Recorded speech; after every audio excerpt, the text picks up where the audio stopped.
సజీవుడు మన రక్షకుడు యేసుక్రీస్తు నామములో మనకందరికి శుభములు. దేవుడు మనల్ని ఈ విధంగా ప్రేమిస్తున్నాడు. ఈ ఈ రోజుకు బ్రతికించాడు. ఆయన సన్నిధిలోనికి ఉదయకాలంలోనే వచ్చుటకు కావలసిన ఆరోగ్యాన్ని ఆ మనకు ఇచ్చాడు. మరియు ఈ జూమ్ ద్వారా మనం కలుసుకోవడానికి దేవుడు మనకు సహాయం చేస్తున్నాడు. దాన్ని బట్టి దేవునికి వందనాలు. 27వ కీర్తన ఈరోజు మనము ధ్యానం చేయబోతున్నాము. 27వ కీర్తన భక్తుడైనటువంటి పరిశుద్ధుడైనటువంటి ప్రవక్త అయినటువంటి దావీదు గారు రాసినటువంటి కీర్తన. ఈ కీర్తన ఆయన చెప్పుచున్నప్పుడు లేదా పాడుతున్నప్పుడు ఆయన దేవుని యొక్క ఆలయములో ఉన్నాడు. దేవుని ఆలయంలో ఉన్నాడు. అది మనకు 4వ వచనంలో 5వ వచనంలో ఆయన దేవాలయంలో ఉన్నట్టు, యెహోవా ప్రసన్నతను చూచుటకు ఆలయములో ధ్యానించుటకు 5వ వచనంలో పర్ణశాలలో గుడారపు మాటున 8వ వచనంలో నా సన్నిధిని వెదకుడని. సో ఈ మాటలన్నీ కూడా ఆయన దేవాలయములో ఉన్నట్టు, దేవుని యొక్క సన్నిధిలో ఉన్నట్టు మనకు తెలిసిపోతుంది. మరియు ఎక్కడి నుండి వస్తున్నాడు, ఎక్కడి నుండి ఆయన ఆలయంలోనికి లేదా దేవాలయంలోనికి దేవుని సన్నిధికి వస్తున్నాడంటే, శత్రువు తరుముతున్నాడు. ఈ కీర్తనకారుణ్ణి ఒక శత్రువు, ఒక మనిషి కావచ్చు, లేదా ఒక అన్య దేశం కావచ్చు, లేదా తన కుటుంబములో ఉన్నటువంటి శత్రువులు చాలా మంది ఉన్నారు దావీదు గారికి. సో కుటుంబం నుంచి కానీ, తన ప్రజలలో నుంచి కానీ, లేదా అన్య దేశం నుంచినటువంటి వారు కానీ, శత్రువులు ఆయనను వెంబడిస్తున్నారు గనుక ఆయన గుడిలోనికి, దేవాలయంలోనికి పరిగెత్తి వచ్చి దేవుని దగ్గర ఆయన మాట్లాడుతున్నటువంటి లేదా పాట పాడుతున్నటువంటి విషయాలు మనము చూస్తున్నాం. ఈ సందర్భము దేనికి అంటే, మనము కూడా ఏదైనా ఒక విపత్తు, ఒక శ్రమ కలిగినప్పుడు మనం దేవుని దగ్గరికి పరిగెత్తి రావడము, అది దేవుడు మనకిస్తున్నటువంటి గొప్ప ఆశీర్వాదము. మనం ఈ ఉదయకాలమున వచ్చుట కూడా అదే. ఎందుకు ఆయన సన్నిధికి మనం రాగలుగుతున్నాము, కోరుకుంటున్నాము అంటే, ఆ మనకు కొన్ని సమస్యలు ఆత్మీయ విషయంలో కావచ్చు, శరీర సంబంధమైనటువంటి విషయాలు కావచ్చు, రకరకాలైనటువంటి శ్రమలు లేదా శత్రువులు మనల్ని వెంబడిస్తున్నటువంటి వారు. సో వాటన్నిటికి పరిష్కారము దేవుని సన్నిధి, దేవుని ఆలయము అని మనం గుర్తు చేసుకుందాం. ఇక్కడ 27వ కీర్తనలో దావీదు గారికి ఎదుర్కొంటున్నటువంటి సమస్యలు మనము ఒకసారి పరిశీలిస్తే, 2వ వచనంలో 2, 3 నా శరీర మాంసము తినుటకై దుష్టులు నా మీదికి వచ్చినప్పుడు, నన్ను బాధించు శత్రువులు నా మీదికి వచ్చినప్పుడు వారు తొట్టిల్లి కూలిరి. నా శరీర మాంసము తినుటకై దుష్టులు నా మీదికి వచ్చినప్పుడు. ఇది ఒక సాహిత్య రూపంలో రాయబడింది. లిటరల్గా మనుషులు వచ్చి మన శరీరాన్ని తినడానికి ఎవరు రారు. అది అంటే శరీరాన్ని గాయపరచడానికి లేదా చంపడానికి వస్తున్నటువంటి దాన్ని కీర్తనకారుడు ఆ మాటలు ఉపయోగిస్తున్నాడు. అంటే తనకున్నటువంటి బాధలో ఉన్నటువంటి తీవ్రతను చెప్పడానికి ఆ పదాలు పరిశుద్ధాత్మ దేవుని ద్వారా వ్రాయడం జరిగింది. నా శరీర మాంసము తినుటకై దుష్టులు నా మీదకి వచ్చినప్పుడు, నన్ను బాధించు శత్రువులు నా మీదికి వచ్చినప్పుడు. 3వ వచనంలో నాతో యుద్ధము చేయుటకు దండు దిగినను నా హృదయము భయపడదు, నా మీదకి యుద్ధము రేగినను. యుద్ధము, ఈ యుద్ధం అనేటువంటి మాట దావీదు గారికి బాగా పరిచయం. ప్రత్యక్షంగా ఇతర దేశ సైన్యముతో యుద్ధము చేసినటువంటి అనుభవము మాట్లాడుతున్న నాకైతే లేదు, వింటున్నటువంటి మీకు కూడా ఉండదు. యుద్ధములో పాల్గొనుట అది చాలా తీవ్రమైనటువంటి తారాస్థాయిలో. ఒక మనిషి తారాస్థాయిలో అంటే బ్రతకడమా చావడమా అన్న స్థాయి అది. అటువంటి యుద్ధాల గుండా వెళ్తున్నటువంటి దావీదు గారు అంటే ఇప్పుడు బయట ఇప్పుడు లోపల ఉన్నాడు. ఎక్కడి నుండి వస్తున్నాడంటే తన శత్రువులు, యుద్ధము. 6వ వచనంలో ఇంకొక విషయం చూడండి. 6వ వచనంలో, ఇప్పుడు నన్ను చుట్టుకొని ఉన్న నా శత్రువుల కంటే, నన్ను చుట్టుకొని ఉన్నటువంటి నా శత్రువులు. 11వ వచనంలో చూడండి, యెహోవా నీ మార్గం నాకు బోధింపు, నా కొరకు పొంచి ఉన్న వారిని చూచి.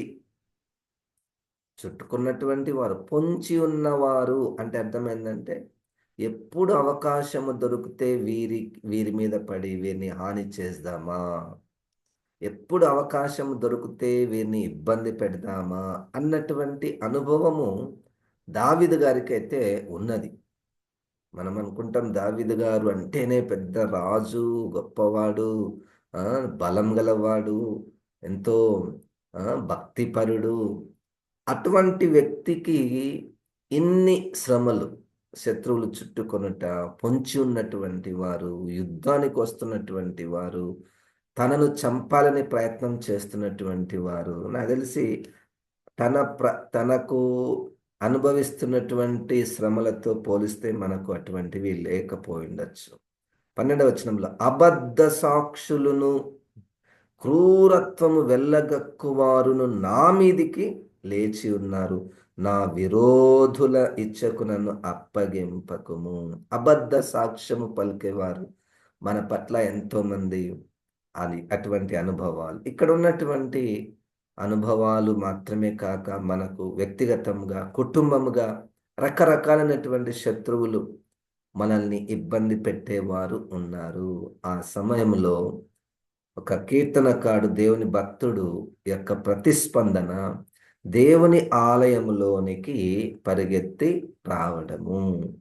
దేవుని ఆలయంలోనికి పరిగెత్తి వస్తూ వస్తూ వస్తూ ఆయన స్తుతిస్తున్నాడు. చూడండి 6వ వచనంలో, 27వ కీర్తనను మనం ధ్యానం చేస్తున్నాం. గుళ్ళనికి వస్తేనే, ఇప్పుడు నన్ను చుట్టుకొని ఉన్న నా శత్రువుల కంటే ఎత్తుగా నా తల ఎత్తబడును, ఆయన గుడారములో నేను ఉత్సాహ ధ్వని చేయుచు బలులు అర్పించెదను, నేను పాడెదను, యెహోవాను గూర్చి స్తుతిగానము చేసెదను.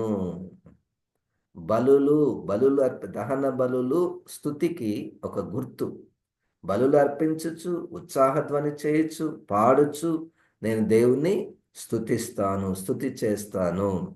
అంటే ఈ బయట ఉన్నటువంటి ఈ శత్రువులో అన్నిటినీ తీసుకొని వచ్చి గుళ్ళోకి వస్తేనే, అక్కడ గుడిలో ఉన్నటువంటి, దేవాలయం ఉన్నటువంటి తన దేవుని బలమును చూసి, తన దేవుని యొక్క వెలుగును చూచి ఆయన చాలా ధైర్యం తెచ్చేసుకొని ఇక దేవుని స్తుతించుట ప్రారంభించాడు. బయట ఉన్నటువంటి శత్రువు కంటే కొన్ని లక్షల రెట్లు మన దేవుడు బలవంతుడు అన్నటువంటి జ్ఞానము కలిగినటువంటి వాడు కీర్తనకారుడు దావీదు గారు.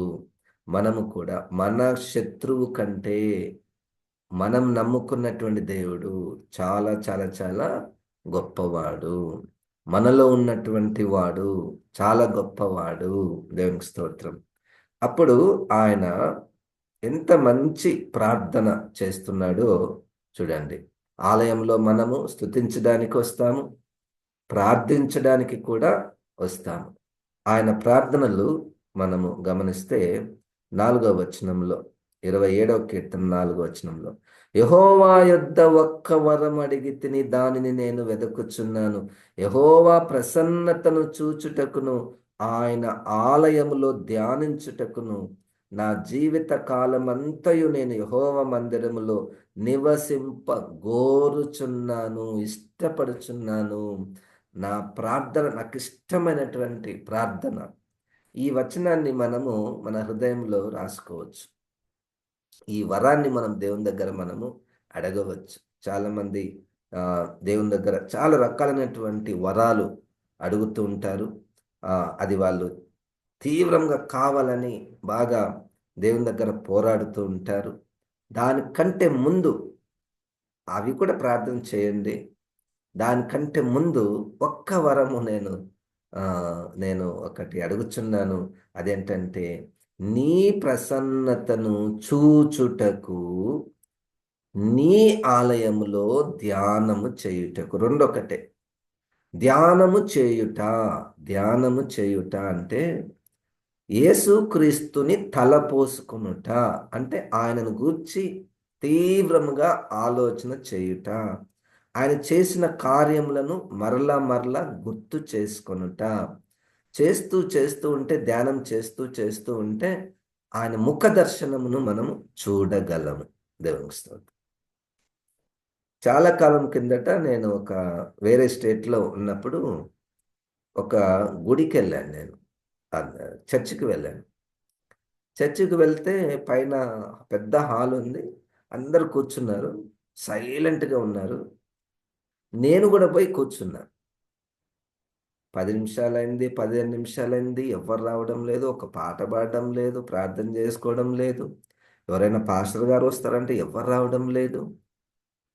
అని నేను ఆశ్చర్యపోతుంటే, అక్కడ కూర్చున్నటువంటి వారిని నేను ఒకసారి గమనించాను. వాళ్ళేం జేస్తున్నారు అని చూసినప్పుడు, ఆ ముందు ఎదుట యేసుక్రీస్తు చిత్రం ఉంది. ఆ యేసుక్రీస్తు చిత్రాన్ని చూస్తూనే ఉన్నారు వాళ్ళు. చూస్తున్నారు. అట్లనే చూస్తున్నారు. ఏం చూస్తుంటే ఏమైతది? యేసుక్రీస్తుని చూస్తూ, యేసుక్రీస్తుని ధ్యానం చేస్తున్నారంట. అది నాకు చాలా మంచిగా అనిపించింది. చాలా చాలా మంచిగా అనిపించింది. అంటే మన మనసు యేసుక్రీస్తు ఒక్కటయ్యేటటువంటి సందర్భము. ఇది అంటే దేవుని ఆలయంలో దేవుని గూర్చినటువంటి ధ్యానము ప్రాధాన్యతగా ఉంటే బావుంటుంది.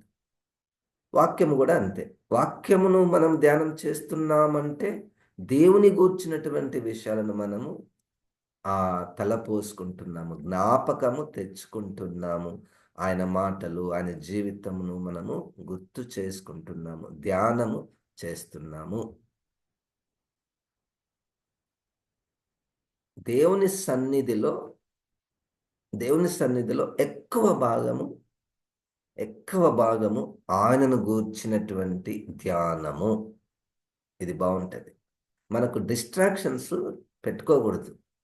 రకరకాలైనటువంటి డిస్ట్రాక్షన్స్ వస్తుంటాయి మధ్యలో దేవుని సన్నిధిలో. ప్రజలు ఇది చేస్తామంటారు, అది చేస్తుంటారు, అక్కడ తిరుగుతుంటారు, ఇక్కడ తిరుగుతుంటారు. ఆ! మొత్తానికి మన సర్వీస్ అయిన తర్వాత వాట్ హ్యాపెండ్? ఏమి జరిగింది ఆలయంలో ఈరోజు అంటే, దేవుని గూర్చి జ్ఞానము, ధ్యానము మనకు ఉండాలని ఆయన ఒక్క వరము అడిగాడు. మనం కూడా ఆ ప్రార్థన చేస్తే దేవుడు అట్టి అవకాశాలను దేవుడు మనకు దయచేస్తాడు. 7వ వచనములో ఆయన ప్రార్థనలు చూడండి. దేవుని ఆలయంలో ఆయన ప్రార్థనలు. యెహోవా, నేను కంఠధ్వని ఎత్తి నిన్ను ప్రార్థించినప్పుడు నా మనవి ఆలకింపుము, కరుణతో నాకు ఉత్తరమే. ప్రార్థన, పోస్చర్స్ ఆఫ్ ప్రేయర్. ఎట్లా మనం ప్రార్థన చేయాలి? కంఠధ్వని ఎత్తి అంటే ఆ మాటలో ఏముంది? హృదయపూర్వకముగా. ఇంకొక మాటలో హృదయాన్ని కుమ్మరించుకొని. పరిశుద్ధాత్మ దేవుడు మనకు సాయం చేస్తాడు. రోమపత్రిక 8:26 ప్రకారము మనకు ఎట్లా ప్రార్థన చేయాలో మనకు తెలియదు. నిజంగానే తెలియదు. యూదా పత్రికలో 20వ వచనములో ఆత్మలో ప్రార్థన చేయుచు. అంటే ఆత్మదేవుడు మనకు సహాయం చేయాలి అంతే. ప్రార్థన మన మన చేతిలో ఉండదు. ఎందుకంటే దేవునికి యుక్తంగా ప్రార్థన చేయాలో ఎట్లా చేయాలో మనకు తెలియదు అని వాక్యమే చెప్తుంది. పరిశుద్ధాత్మ దేవుడు ప్రార్థన చేస్తే హృదయంలో నుండి నిజముగా ప్రార్థన చేసేయడానికి పరిశుద్ధాత్మ దేవుడు సహాయం చేస్తాడు. హృదయాలను పరిశోధించే దేవుడు నన్ను చూస్తున్నాడు అన్నటువంటి జ్ఞానం వస్తుంది. లేకపోతే మనుషులు పక్కలనున్నారు, వాళ్ళకు ఇష్టంగా ఎట్లా ప్రార్థన చేయాలి అన్న తలంపులతో నింపబడి దేవునికి కొరకు కాకుండా మనుషులను దృష్టిలో పెట్టుకొని ప్రార్థన చేసే అవకాశం ఉంటుంది. కంఠధ్వని ఎత్తి నిన్ను ప్రార్థించినప్పుడు నా మనవి ఆలకింపుము, కరుణతో నాకు ఉత్తరమిమ్ము. అంటే నన్ను కనికరించి నాకు ఉత్తరమిమ్ము. ఆ మాటలేముంది అంటే జవాబు అన్నటువంటిది డిమాండ్ చేసేది కాదు. ఇది మనమేం డిమాండ్ చేయనికి రాదు దేవుని దగ్గర. ఆయన దయ తలిచి కరుణించి మనకు ఏదైనా ఇస్తేనే మనము తీసుకొనగలము. 8-9 వచనాలు చూడండి. నా సన్నిధిని వెదకుడని నీవు సెలవీయగా, యెహోవా నీ సన్నిధి నేను వెదకదనని నా హృదయము నీతో అనేను. ఈ మాటలు చూడండి, నా హృదయము నీతో అనేను. ఆయన చెప్పాడంట దేవుడు, మీరు నా సన్నిధిని వెదకండి అంటే ఈయన రెస్పాన్స్ హృదయపూర్వకంగా రెస్పాన్స్. అవును ప్రభు, నువ్వు చెప్పింది కరెక్టే ప్రభు, కరెక్టే ప్రభు అంటే ఏంది? నోటి మాట కాదు, ఇక్కడ డెసిషన్. నా హృదయము నీతో అనేను. నేను డెసిషన్ తీసుకున్నాను. Yes, I will seek your presence. I seek your presence. నీ సన్నిధిని నేను వెదకెదను. నీ సన్నిధిని వెదకెదను అంటే దేవుడు ఉండే ఆ వాతావరణం నేను సృష్టించుకుంటాను. నీ సన్నిధిని వెదకెదను. మనం సాధారణంగా మనము జీవిస్తున్నాం కాబట్టి we are part of the society. కాబట్టి most of the time we are engaged with all our human affairs. దాంట్లో ఏం తప్పులేదు. హ్యూమన్ అఫైర్స్లో మనము ఉద్యోగాలు చేసుకుంటాము, కుటుంబంలో రకరకాలైనటువంటి పనులు చేసుకుంటూ ఉంటాము. ఇప్పుడు priority above all these affairs is to seek the presence of the lord. దేవుని సన్నిధిని వెదకుట. ఆయన ప్రార్థన చూడండి 9వ వచనంలో, నీ ముఖమును నాకు దాచకము, కోపము చేత నీ సేవకుని తోలివేయకము, నా సహాయకుడవు నీవే, రక్షణకర్తవగు నా దేవ, నన్ను దిగనాడకము, నన్ను విడువకుము. బయట శత్రువులందరూ గుర్తుకొస్తున్నారు. చుట్టుముట్టిన శత్రువులు, పొంచి ఉన్న శత్రువులు, యుద్ధానికి వస్తున్నటువంటి శత్రువులు, అబద్ధ సాక్ష్యాలు చెప్తున్నటువంటి శత్రువులు ఆయన గుర్తుకొచ్చి, ప్రభువా నువ్వే నాకు సహాయకుడవు, నువ్వే నాకు రక్షణకర్తవు. 10వ వచనంలో చూడండి, నా తల్లిదండ్రులు నన్ను విడిచినను, యెహోవా నన్ను చేరదీయును.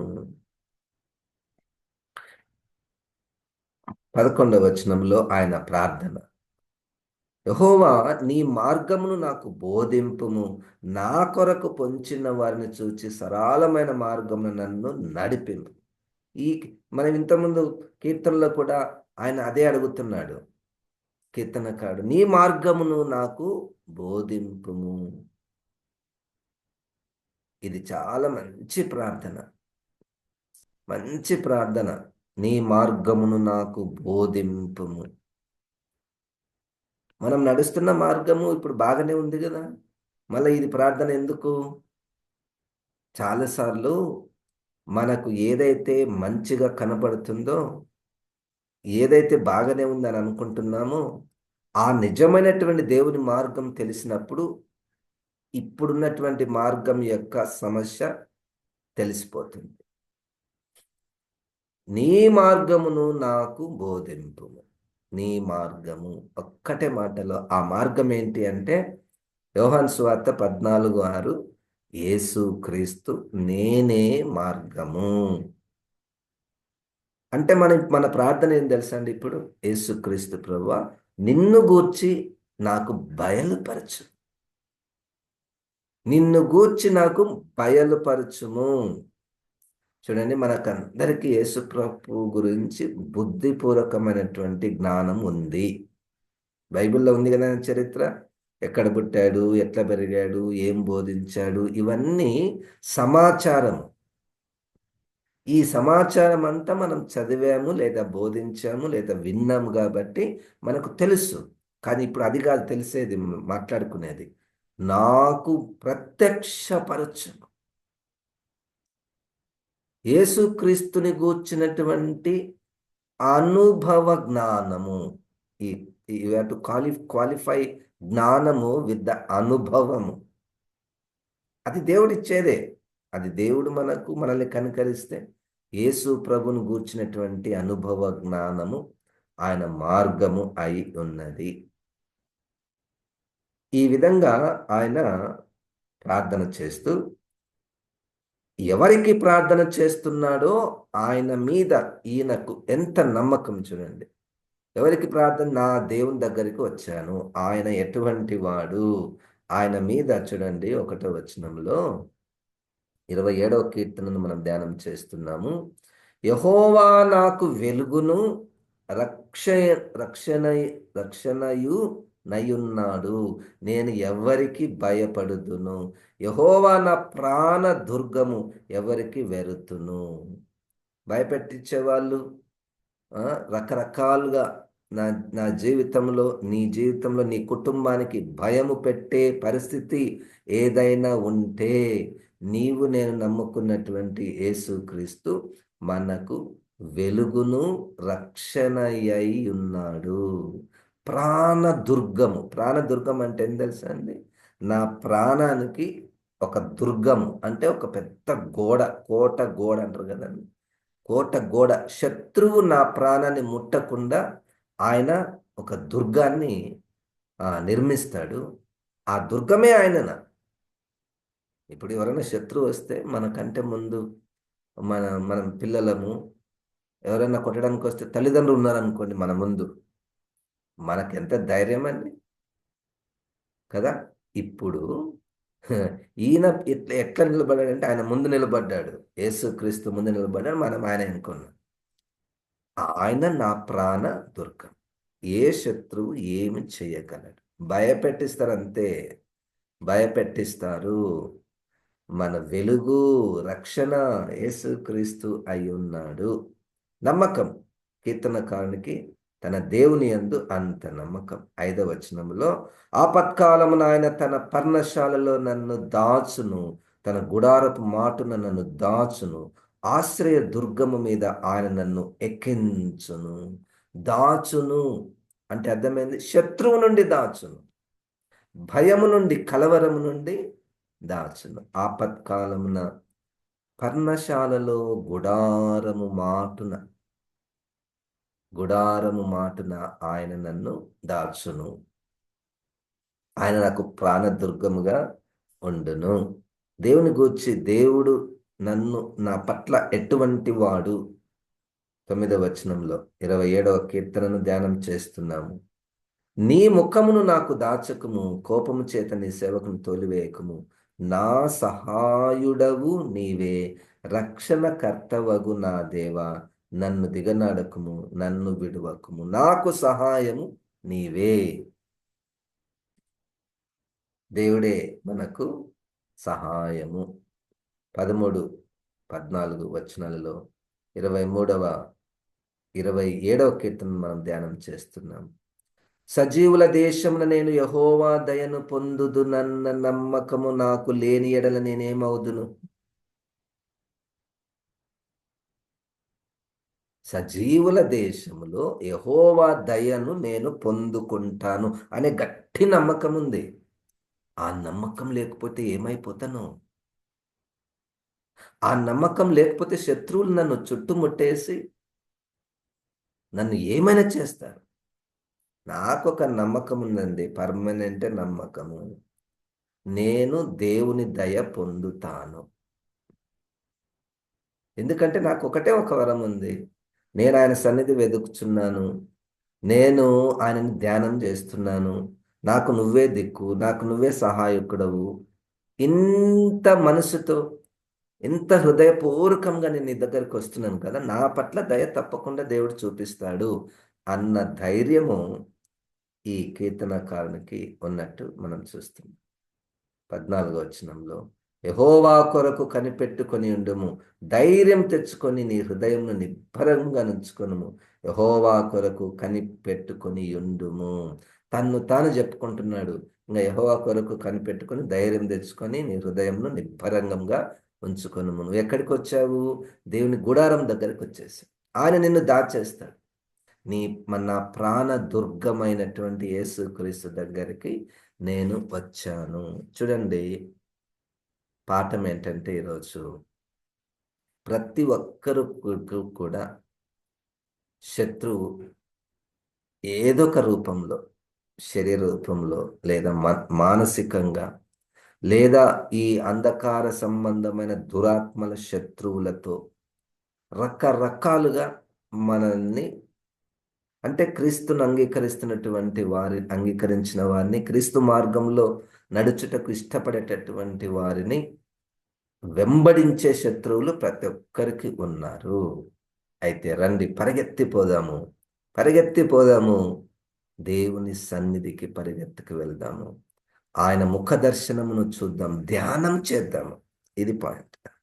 ధ్యానము, యేసుక్రీస్తుని గూర్చినటువంటి ధ్యానం చేస్తూ చేస్తూ ఉంటే ఆయన మనకు ఆయన గొప్పతనము, ఆయన బలము తెలిసిపోతుంది. ఆయన గొప్పతనము, ఆయన బలము మనకు తెలిసిపోతుంది. వెలుగును, ఆయన నాకు వెలుగై ఉన్నాడు, ఆయన నాకు రక్షణ అయి ఉన్నాడు. ప్రార్థన మనం చేసుకుందాము. మనం నమ్ముకున్నటువంటి యేసుక్రీస్తు గొప్పవాడు, బలవంతుడు. వెలుగును రక్షణ కర్తయునగున బలమగు దేవుని స్తోత్రింతును. వెరువను నేనికనెవ్వరికిన్, వెలుగైన యేసే నా దుర్గము.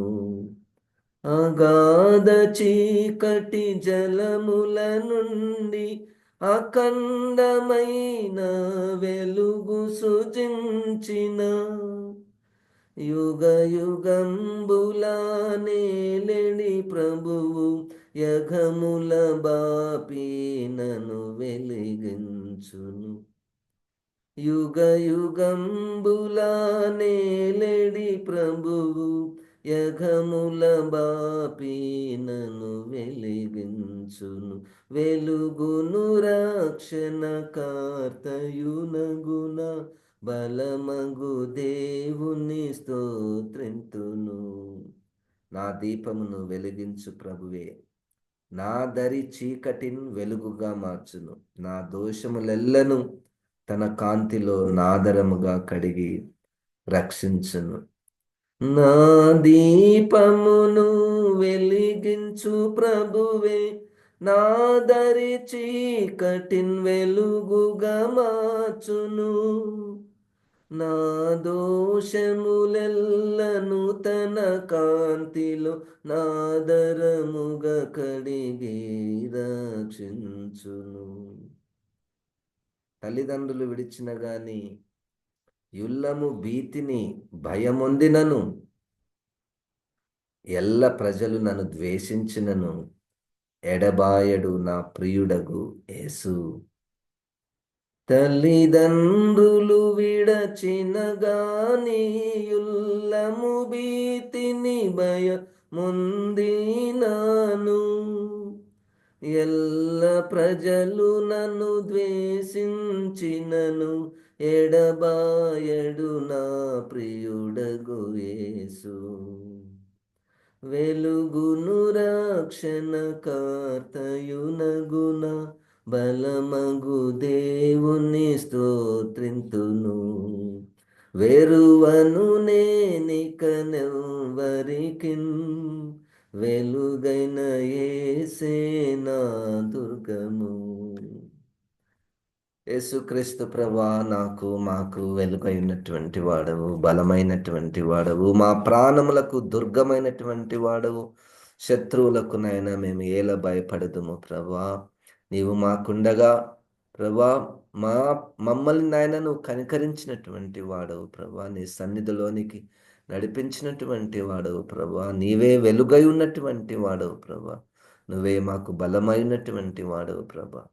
తండ్రి, మా ఒక్కొక్కరి శత్రువులను గురించి నాయనా నువ్వు చూస్తున్నావు ప్రభా. ఆ శత్రువుల నుంచి తప్పించువాడవు, శత్రువులను ఎదిరించగలిగినటువంటి వాడవు, శత్రువును ఓడించగలిగినటువంటి వాడవు. నీ గుడారపు పర్ణశాలల మాటున మమ్ములను దాచుతున్నందుకు తండ్రి నీకు వందనాలు చెల్లిస్తూ ఈ మాటలు మా అందరిలో ఫలింపచేయమని యేసు క్రీస్తు నామమున ప్రార్థిస్తున్నాము తండ్రి. ఆమెన్. ఇప్పుడు మన పరమ తండ్రి అయిన దేవుని యొక్క ప్రేమ, ప్రభు అయిన యేసు క్రీస్తు యొక్క కృప, పరిశుద్ధాత్మ దేవుని యొక్క సహవాసము మనకందరికీ సదాకాలము తోడైయుండును గాక. ఆమెన్. దేవుడు మనల్ని దీవించును గాక.